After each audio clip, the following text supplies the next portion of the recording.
আজকের পৃথিবীতেও আমাদের পাশের রাষ্ট্র যদিও তারা আমাদের বন্ধু দাবি করে, তারা নদীকে এরকম শাসন করে, তাদের নদীকে শাসন করে আমাদের উপর জুলুম করে, নদীর বাঁধকে আটকে রাখে। কোনো একটা ইস্যু ঘটলে তারা হুমকি দেয় আমাদেরকে, নদীর পানি ছেড়ে দিয়ে সব মানুষকে মেরে ফেলবো, এরকম হুমকি দেয় কিনা ভাই?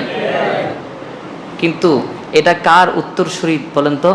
ফেরাউনের উত্তরসূরি। ফেরাউন বলেছিল এই নদী আমার কথায় চলে।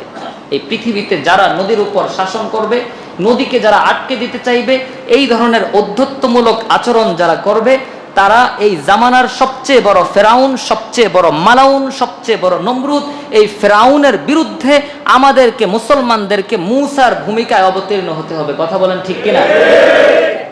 আপনি মনে রাখবেন, এই নদীতে ডুবে, পানিতে ডুবে ফেরাউনের মৃত্যু হয়েছিল। যেই পানি নিয়ে সে গর্ব করেছে, সেই পানিতে ডুবে আল্লাহ তাআলা তাকে মেরেছেন, আল্লাহ তাআলা তাকে ধ্বংস করেছেন। যেই পানি নিয়ে সে গর্ব করেছে, আজকের পৃথিবীর কোন সম্প্রদায়, কোন দেশ, কোন রাষ্ট্র, কোন দল, কোন নেতা যদি পানি নিয়ে গর্ব করে, নদী নিয়ে গর্ব করে, ফেরাউনের সেই অবস্থা থেকে, ফেরাউনের পরিণতি থেকে তার শিক্ষা হওয়া উচিত। খুব অদূর ভবিষ্যতে, খুব নিকট ভবিষ্যতে আমরা দেখতে পাবো যারা নদী দিয়ে আমাদের ক্ষতি করতে চায়, নদী দিয়ে আমাদের দেশকে ডুবিয়ে দিতে চায়, নদীর পানি নিয়ে যারা গর্ব করে, বাদ দিয়ে যারা বাংলার অসহায় মুসলমান, হিন্দু, বাংলার সাধারণ মানুষদের উপর যারা অন্যায় অত্যাচার চালায়, তাদের নদীতে ডুবে মৃত্যু হবে। কথা বলেন ঠিক?